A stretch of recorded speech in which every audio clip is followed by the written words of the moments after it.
భార్యను మేనత్త అనము, ఎందుకంటే మేనమామ భార్యే అంటాము.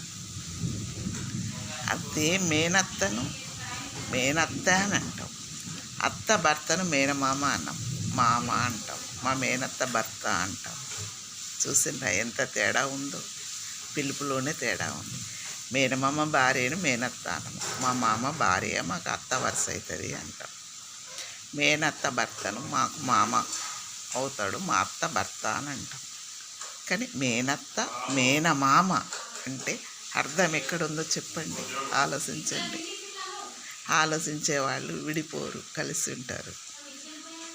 మేనత్త మేనమామ. అత్తను ఇళ్ళల్లోకి వచ్చేటప్పుడు అన్నీ చేసుకుంటా అన్నీ చెప్పుకుంటూ వస్తుంది. ముందు అమ్మాయి నడుస్తుంది.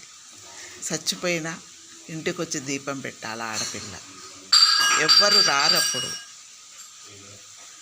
చీకటైనా వర్షం పడినా వచ్చి చచ్చిపోయినప్పుడు వచ్చి ఆడపిల్ల వచ్చి దీపం పెడితేనే అందరూ వస్తారు ఇంట్లోకి.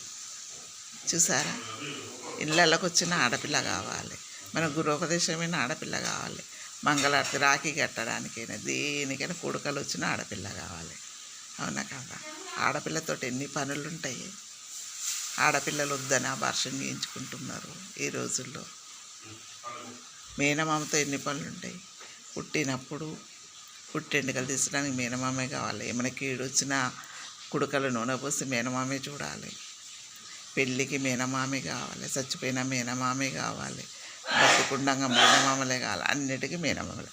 మేనమామలకు మేనత్తలకు ఎంత తెలివి ఉందో ఆలోచించండి.